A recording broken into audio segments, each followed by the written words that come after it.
is her future. Oh, no, only if it's good, only if it's good. Well, I call him as I see him. The casting process for the Carol Burnett show in 1967 was a blend of talent, chemistry, and a bit of luck.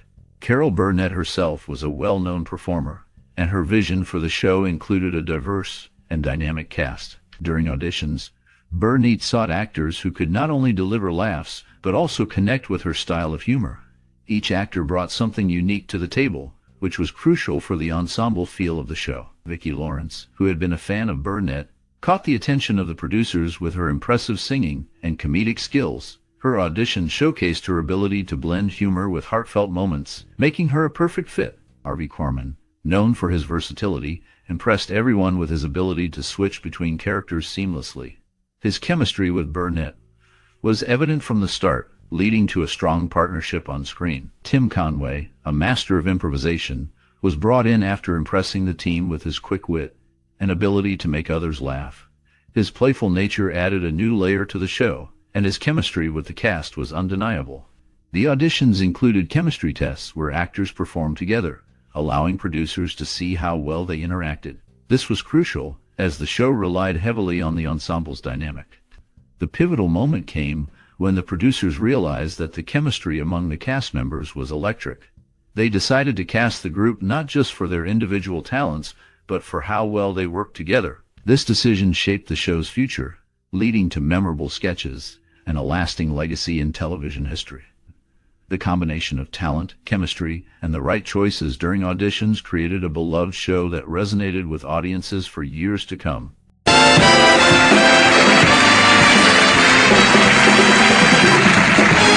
Focusing on the directorial vision behind the Carol Burnett show, the director, Bruce Bilson, approached the series with a unique blend of humor and heart. He aimed to create a space where comedy could thrive, while also allowing for genuine moments of connection among the cast. Influenced by the variety shows of the past, Bilson embraced a style that combined sketch comedy with musical numbers, ensuring that each episode felt fresh and engaging. His creative vision was rooted in the belief that laughter could bring people together, and he often encouraged the cast to improvise, allowing their natural chemistry to shine through. Collaboration was key in Bilson's approach. He worked closely with Carol Burnett and her talented ensemble, including Vicki Lawrence, Harvey Korman, and Conway. This teamwork fostered an environment where ideas flowed freely and everyone felt valued. Bilson's direction emphasized timing and delivery, crucial elements in comedy, and he often adjusted scenes based on the cast performances. His ability to blend scripted material with spontaneous moments created a dynamic atmosphere that resonated with audiences. The result was a show that not only entertained, but also left a lasting impact on television comedy.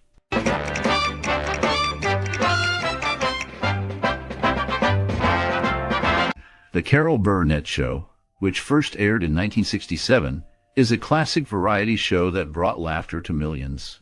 It featured skits, musical numbers, and guest stars, all led by the talented Carol Burnett. Many people remember the show's iconic moments, but there are also lesser-known facts that might surprise you. For instance, did you know that the famous Tarzan yell was actually created by Burnett herself? The show ran for 11 seasons, making it one of the longest-running variety shows in television history. When was the first time you watched this series? Perhaps it was with family or friends, sharing laughs over the hilarious sketches. The show tackled various themes, sometimes even touching on serious topics, which added depth to its humor. We would love to hear your most cherished memory or personal experience related to the Carol Burnett Show. Share your stories and memories in the comments below. Keep watching this video for more funny, shocking, and sad facts about this beloved series. Move in with you and Roger. Wonderful! Set design for the Carol Burnett Show was vibrant and dynamic, reflecting the show's playful spirit. The production team created a flexible set that could easily adapt to various sketches and performances. Bright colors and whimsical props filled the stage, enhancing the comedic atmosphere. The studio's layout allowed for quick changes between sketches, which was crucial for the fast-paced format of the show. The challenges included coordinating a large cast and crew, managing live audiences, and ensuring that everything ran smoothly during the live broadcasts. The use of multiple cameras allowed for different angles and close-ups, capturing the energy of the performances. Innovative techniques, such as the use of a teleprompter, help the performers stay on script while engaging with the audience. The combination of creative set design, strategic location, and advanced filming techniques contributed to the show's success and lasting legacy. There's a big difference between hot pants and thermal. The Carol Burnett Show has sparked a range of opinions, particularly regarding its humor and appeal to modern audiences. Some viewers find the show unfunny and dated, expressing frustration that the comedy does not resonate with younger generations. They argue that the skits feel awkward and lack the contemporary relevance needed to engage today's viewers. This perspective suggests that the humor may be rooted in a specific time and cultural context, making it difficult for those who did not experience it firsthand to appreciate its charm. On the other hand, many fans of the show cherish its unique blend of comedy and variety, highlighting the talent of the cast and the creativity of the sketches. They appreciate the show's ability to entertain and evoke laughter, often recalling fond memories of watching it during their childhood. This nostalgia plays a significant role in their enjoyment, as they connect the humor to personal experiences and cultural moments from the past. While some critics argue that the show trivializes serious subjects, others defend its right to explore various themes through satire. They believe that comedy can serve as a lens to reflect on societal issues, even if it sometimes walks a fine line. The show's longevity, running until 1978, indicates that it found a dedicated audience, even as tastes in entertainment evolved. Ultimately, the divide in opinions about the Carol Burnett Show highlights the complexities of humor and how it can vary greatly across generations. While some may struggle to find joy in its sketches, others continue to celebrate its legacy and the laughter it brought to millions. The differing viewpoints underscore the show's place in television history and its impact on those who grew up with it.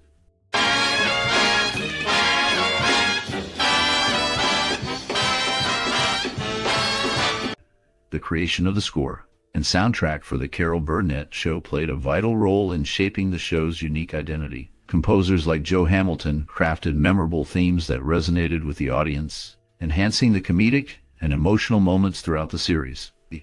The opening theme, with its catchy melody, set the tone for each episode, inviting viewers into a world of laughter and creativity. Musicians, including a talented orchestra, brought these compositions to life, adding depth to sketches and performances. As the show featured a variety of sketches, the music adapted to fit different moods, from lighthearted and whimsical to poignant and reflective. The use of musical cues helped to punctuate jokes and transitions, making the comedy even more effective. Insights from the musicians reveal that they often collaborated closely with the performers, ensuring that the timing and delivery of the music matched the energy of the sketches. This synergy between the score and the performances created a seamless experience for the audience, making the music an integral part of the storytelling. The Carol Burnett Show remains a beloved classic, in part due to its innovative use of music that complemented its narrative and emotional tone. Well, I see it's time to close. Would you all follow me, please? Bernadette Peters has made a significant mark in theater, winning 2 Tony Awards for Best Actress in a Musical. She received her first award in 1986 for Song and Dance, and her second in 1999 for a revival of Annie, Get Your Gun. In addition to her wins, she has been nominated for 5 other Tonys, including 1 for Best Supporting Actress in 1972 for On the Town, and 4 for Best Actress in a Musical for Mac and Mabel in 1975, Sunday in the Park with George in 1984, The Goodbye Girl in 1993, and a revival of Gypsy in 2003. Carol Burnett was known for her strong support of her cast, particularly Vicki Lawrence. If Burnett felt that Lawrence did not have enough funny lines, she would bring the writers onto the set to address the issue. Lawrence recalled a moment when Burnett insisted she had funny lines, saying, "Hush, now yes you do." Burnett also helped Lawrence win an Emmy in 1976 by creating a special show for her. Lawrence acknowledged Burnett's influence on her career during her own TV show in the 1990s. Dick Van Dyke showcased his talent for playing quirky, older characters during his career. In his 30s and 40s, he portrayed eccentric old men, such as Mr. Dawes Sr. in Mary Poppins, and various elderly relatives on The Dick Van Dyke Show. His ability to bring humor to these roles contributed to his lasting popularity in television and film. Christmas, let me tell you. He went over to the little Playboy mansion there and brought home a whole bunch. The Carol Burnett show featured many iconic scenes that left a lasting impact on audiences. One memorable moment is the Gone with the Wind parody, where Carol Burnett, dressed in a tattered curtain gown, famously descends the staircase. The direction by Burnett and her team emphasized the humor and the absurdity of the situation, while her performance captured both the elegance and the ridiculousness of the character. The cinematography focused on close-ups of her expressions, enhancing the comedic effect. Another standout scene is the Mama's Family sketch, where Vicki Lawrence's portrayal of Mama showcased her sharp wit and relatable family dynamics. Direction allowed for improvisation, making the interactions feel genuine and spontaneous. The laughter from the live audience added to the energy, creating a shared experience that resonated with viewers at home. Commentary from the cast reveals that the chemistry among the performers was key to the show's success. Burnett often noted how the freedom to explore characters led to unforgettable moments. The combination of strong writing, skilled direction, and talented performances made these scenes iconic, ensuring they remain cherished in television history. Glass of water or something. To be the trouble, young lady. Oh, Captain, one of the stars of our show fainted in her dressing room. Which one? Autumn Lee. The adult Broadway cast of Bye Bye Birdie, including Dick Van Dyke, Paul Lynde, and Maureen Stapleton, expressed disappointment with the film adaptation released in 1963. They felt that the director, George Sidney, focused too much on Anne Margaret's character, who played a secondary role in the original stage production. At that time, Anne Margaret was gaining significant attention in the film industry. Bernadette Peters made history as the youngest performer to be inducted into the Theatre Hall of Fame, highlighting her impact on the theater world. Vicki Lawrence stood out in the cast as the most trained dancer, showcasing her skills and adding depth to the performances. The combination of these talented individuals contributed to the show's unique appeal, blending comedy with musical talent. The dynamics among the cast members and their varied backgrounds enriched the overall experience for the audience, making it a memorable part of television history. You know what time it is? It's 1:30. Thank you. No. Roger, I'm worried about... The Carol Burnett show made a significant cultural and social impact when it premiered in 1967. It resonated with audiences by blending humor with relatable themes, showcasing the everyday struggles and joys of American life. The show's unique format, which included sketches, musical numbers, and guest stars, allowed for a variety of comedic styles that appealed to a wide audience. Carol Burnett's ability to connect with viewers through her genuine personality and comedic talent helped break down barriers in television, especially for women in comedy. Moreover, the show addressed social issues of the time, such as gender roles and race, often using satire to highlight societal norms. This approach encouraged discussions about these topics, making the show not just a source of entertainment, but also a platform for social commentary. The iconic skits, like the Went with the Wind parody, became part of pop culture, influencing future comedians and television shows. The Carol Burnett show's legacy continues to be felt today, as it paved the way for more diverse voices in comedy and television. Go on like this anymore. This constant bickering back and forth, back and forth, back and forth. I can't. Tim Conway was not a regular cast member from the beginning. He appeared as a frequent guest star for several years before joining the main cast in later seasons. One of the most famous sketches from the show is Went with the Wind, a parody of Gone with the Wind. This sketch is often listed among the funniest of all time. A key moment occurs when Carol Burnett, playing Starlet O'Hara, descends the stairs wearing a dress made from green velvet drapes, complete with the curtain rod. The original plan was for her to wear the curtains draped over her shoulders, but costume designer Bob Mackie decided to create a full dress with the rod intact, which became iconic. Despite his many glamorous designs, this joke dress is the one that is now in the Smithsonian. Additionally, Cass Elliot played a role in forming the bands The Lovin' Spoonful and Crosby, Stills, Nash and Young, showcasing her influence in the music world.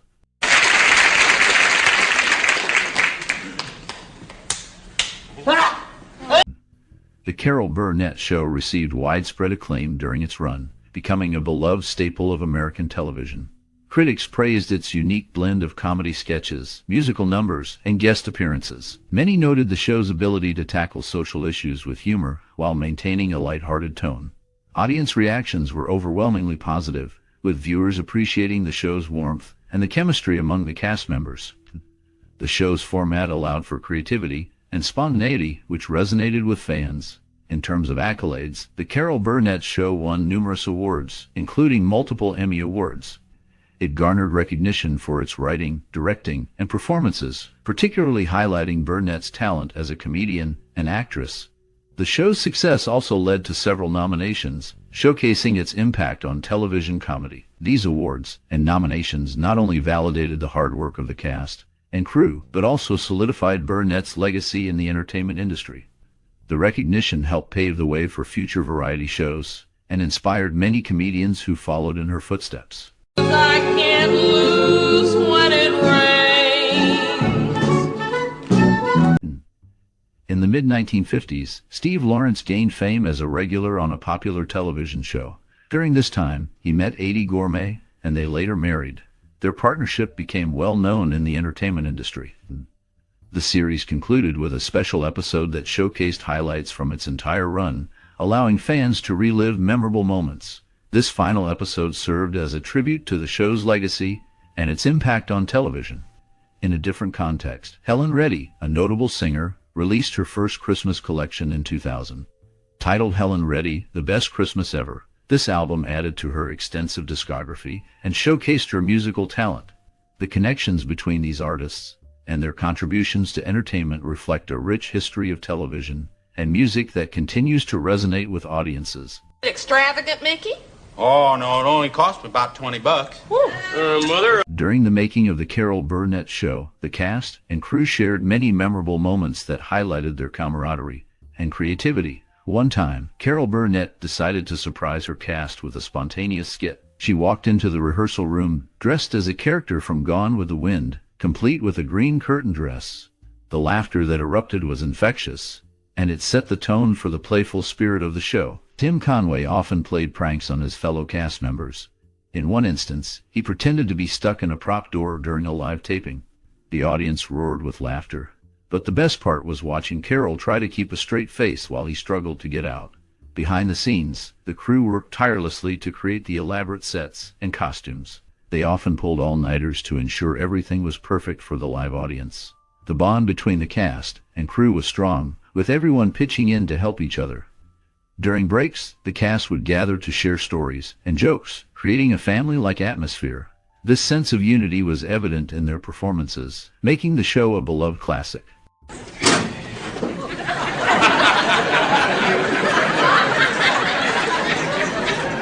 Carol Burnett and Vicki Lawrence were the only regular cast members to remain with the show for its entire duration.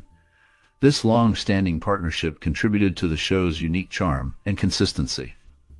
On a personal note, Burnett faced a significant loss on her 56th birthday when her close friend Lucille Ball passed away on April 26, 1989. That same afternoon, Burnett received flowers that Ball had ordered for her birthday, highlighting the deep bond they shared.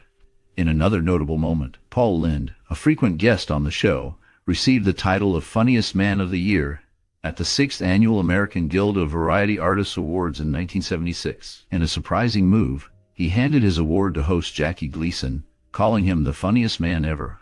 This unexpected gesture left the audience and Gleason himself in shock, showcasing Lynde's humility and respect for his peers. The interactions and relationships among the cast and guests added depth to the program, making it memorable for viewers.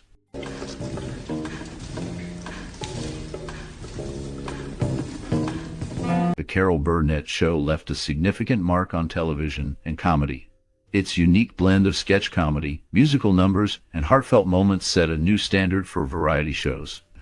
The show's format allowed for creativity and spontaneity, influencing future programs like Saturday Night Live and In Living Color. Carol Burnett's ability to connect with her audience through humor and vulnerability paved the way for female comedians, inspiring stars like Ellen DeGeneres and Tina Fey.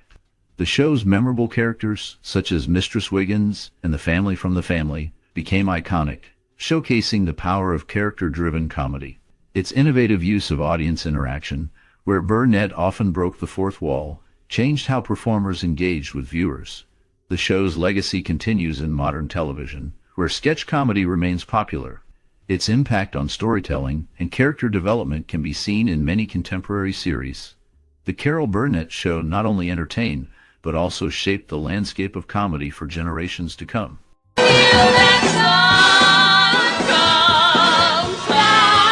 Bernadette Peters made a memorable appearance at the 57th Annual Tony Awards in 23. She performed Rose's Turn from Gypsy, despite battling a severe respiratory infection that had caused her to miss several performances. The producers were concerned about her health and did not want her to perform live, fearing she might damage her vocal cords. She delivered the song and received a 2-minute standing ovation, one of the longest in Tony history. Dick Van Dyke, known for his work in comedy, is a fan of the situation comedy The Office. His appreciation for this show highlights the impact of comedy across different generations. The series has been recognized for its quality, being voted number 16 on TV Guide's list of the 50 greatest TV shows of all time. This recognition reflects its lasting influence and popularity in television history. Could be, or could be someone that passed on in this room, or it could be someone in the neighborhood if their emotions are strong enough. Be somebody in Switzerland. Bernadette Peters received a star on the Hollywood Walk of Fame for live theater on April 23, 1987, located at 6766 Hollywood Boulevard in California. This recognition highlights her significant contributions to the performing arts. Dick Van Dyke, known for his own successful show, has a favorite episode from his series titled, Where Did I Come From?, which aired in 1962. This episode stands out for its humor and storytelling. Carol Burnett, a key figure in comedy, regarded Jim Nabors as her good luck charm. He made his first appearance as a guest on the inaugural episode of the show, and his presence became a tradition. Each season, she invited him back for the first episode, believing that his participation contributed to the show's success. This connection between the two performers added a special element to the series, creating a sense of continuity and camaraderie that resonated with the audience. The relationships and milestones of these performers reflect the rich history of television comedy. Tell you something, I didn't come over to this godforsaken part of the city to sit here in this pigsty and be abused. Dick Van Dyke found his comic inspiration in Stan Laurel. He discovered Laurel's contact information in the Santa Monica phone book and called him. This led to a friendship between the two. When Laurel passed away, Van Dyke honored him by delivering the eulogy at his funeral. Nanette Fabray made several appearances on a popular game show, where she greeted the audience with hello in sign language at the start of each episode. Lyle Waggoner and Vicki Lawrence were known for their strong chemistry, making them the hardest cast members to keep from breaking character during sketches. Tim Conway often took it upon himself to try to make Lawrence laugh, which added to the fun and unpredictability of their performances. The interactions among the cast members contributed to the show's charm and humor, making it a memorable part of television history. The blend of talent and spontaneity created a unique atmosphere that resonated with audiences. What's happened? What's happened? What? I'm repossessing your contact lenses. Oh, no! No! Peggy Lee's involvement in the Disney film Lady and the Tramp led to a significant legal case years later. In 1991, a California court awarded her $230 million after she sued for a share of the profits from the movie's videocassette sales. The case focused on a clause in her original contract that prohibited the sale of transcriptions of the film without her consent. This ruling marked a notable moment in entertainment law. Executive producer Joe Hamilton had plans to create a spin-off from the popular sketch, The Family, featuring Mama, after the 8th season. However, Vicki Lawrence declined the offer. She was uncertain about playing an old lady every week and did not want to leave her mentors, Carol Burnett and Harvey Korman. Burnett was pleased with Lawrence's decision. A spin-off did not occur until 1983, when Burnett successfully persuaded Lawrence to take on the role. Tim Conway participated in honoring Carol Burnett during the All-Star Party for Carol Burnett in 1982, and at the Mark Twain Awards ceremony. His support highlighted the strong friendships formed during their time together on the show. Can't you see I'm injured? Mel Torme, known for his musical talent, co-wrote the Christmas song with Robert Wells. This song became a classic, often associated with the holiday season. The series concluded after the 1977-78 season, despite CBS's interest in renewing it for a 12th year. Carol Burnett decided to end the show, believing it had run out of fresh ideas. She wanted to leave while still popular. The show had a successful run on Sunday nights after moving from Saturdays. Harvey Korman, a key cast member, left the previous season, and Dick Van Dyke, who took his place, departed after just half a season. Martha Ray, another notable figure, was honored for her service to the troops. She received a Green Beret and the title of Lieutenant Colonel from President Bill Clinton. Ray was also allowed to be buried at Fort Bragg, North Carolina, recognizing her contributions to entertaining soldiers.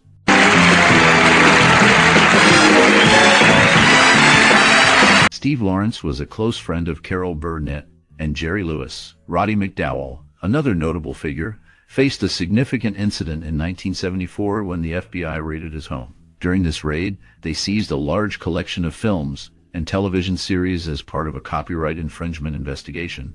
His collection included 160 16mm prints and over 1,000 video cassettes, valued at over $5 million. Despite the scale of the collection, McDowell was not charged and cooperated with the FBI. At that time, there was no market for films, as the commercial video recorder had not yet been released, and studios often destroyed old prints. McDowell had acquired many films through purchases and trades, including Errol Flynn's collection. He transferred many films to videotape for preservation and claimed he did not violate copyright laws since he did not profit from selling prints. He believed he had purchased some films outright, but later learned that the studios retained ownership.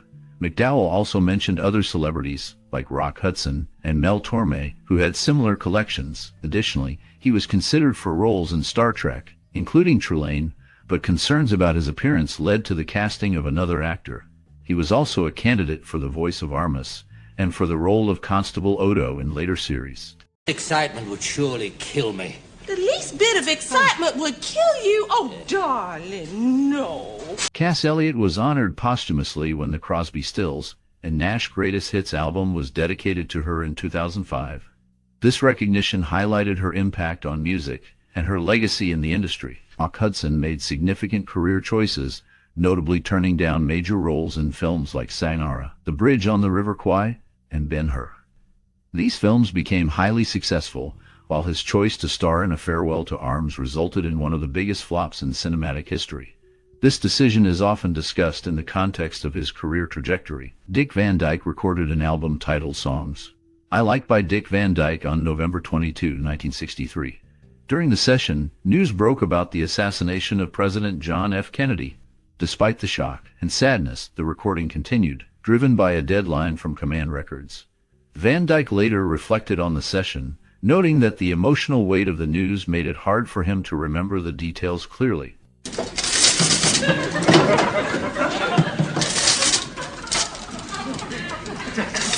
During its 11 seasons, nearly every notable figure in entertainment made a guest appearance. Stars like Ronald Reagan, Steve Martin, Julie Andrews, and Robin Williams enjoyed their time on set. However, one guest that Burnett wanted but could not secure was Bette Davis.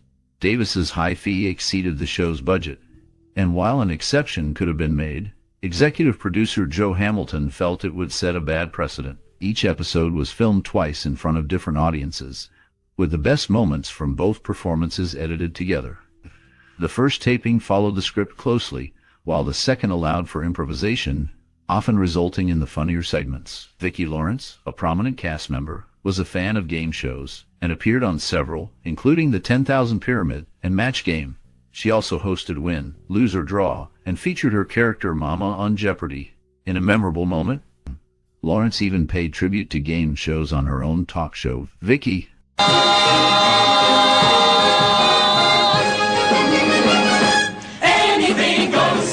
Harvey Korman was a notable performer who contributed to all three versions of the Flintstones, including the original series and its later adaptations. Vicki Lawrence initially focused on the Carol and Sis sketches and a few musical performances due to her limited experience. As she gained confidence, she approached Carol Burnett for more opportunities and began to expand her role into various sketches.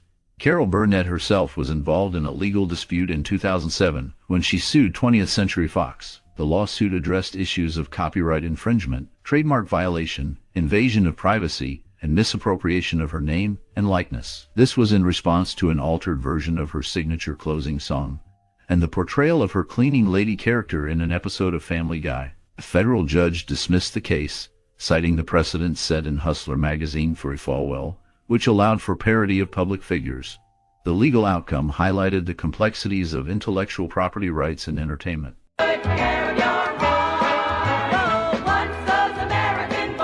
Roddy McDowall was known for his skills as a ballroom dancer, having won both the Charleston and Cha-Cha contests on the Arthur Murray Party in 1950. His talent and dance contributed to his popularity in the entertainment industry. Martha Raye, another notable figure, once owned the 5 O'Clock Club in Miami, Florida, showcasing her diverse interests beyond acting in comedy. The set designed for the skits featuring Mr. Tudball and Mistress Wiggins was particularly interesting. It was an exact replica of a 1940 painting called Office at Night by Edward Hopper.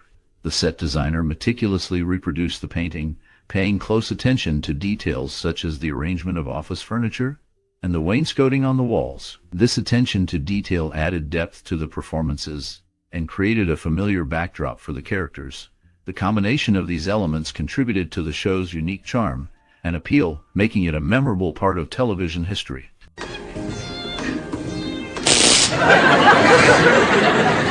Lucille Ball and Carol Burnett had a strong professional relationship, appearing on each other's shows multiple times.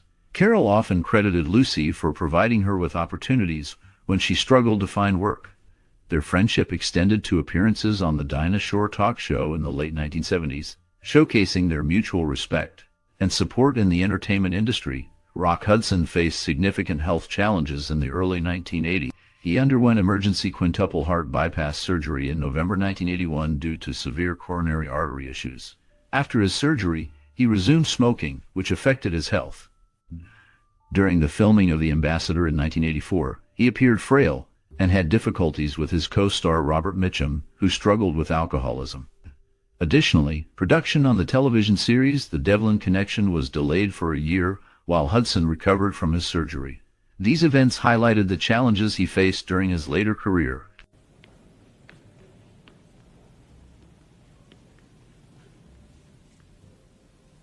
Carol Burnett aimed to connect with middle-class Americans, believing they were intelligent and perceptive. She felt that this audience deserved genuine entertainment, and that performers should not underestimate their understanding.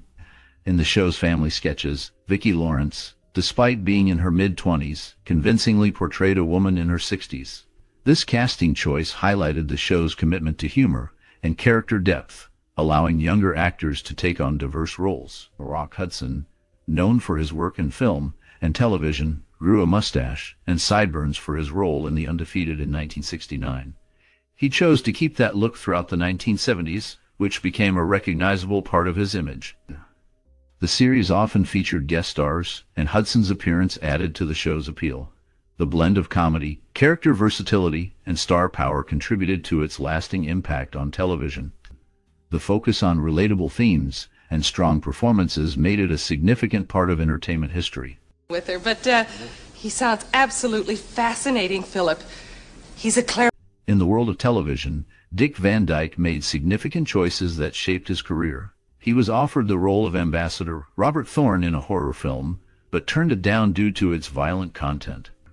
Reflecting on this decision years later, he called it stupid. His talent was evident early on, as he landed the lead role of Rob Petrie in a popular sitcom after a producer saw his performance in a stage show. Carol Burnett became known for her comedic talent, particularly through her parodies of classic films. One of her early spoofs was a short satire of a famous movie, where she played a character named Scarlet O'Fever. This was just the beginning. In a more famous parody, she portrayed Starlet O'Hara wearing a memorable dress made from a curtain rod. This costume, designed by Bob Mackie, became iconic and showcased her ability to blend humor with memorable visuals. The show's blend of comedy and satire left a lasting impact on television, influencing future generations of comedians and writers. The creativity displayed in these sketches highlighted the versatility of both Burnett and Van Dyke, making them standout figures in entertainment history. Then stir in the fine jazz. Then add some. Sharing your experiences and memories of the Carol Burnett Show can be a wonderful way to connect with others who appreciate this classic series. Many viewers remember the laughter and joy it brought into their homes. The show's unique blend of comedy sketches, musical numbers, and heartfelt moments made it a staple of American television. It not only entertained, but also influenced how comedy was presented on screen. The characters created by Carol Burnett and her talented cast became iconic, showcasing the power of humor to address everyday life and social issues. Reflecting on how the show impacted you personally can spark engaging conversations. Did a particular sketch resonate with you? Did it inspire you to pursue a career in the arts or simply bring joy during tough times? Your stories can help others see the lasting influence of this show on cinema and culture. Encouraging likes, shares, and subscriptions can help spread the love for the Carol Burnett Show and keep the spirit of its humor alive. Join the conversation and let your voice be heard.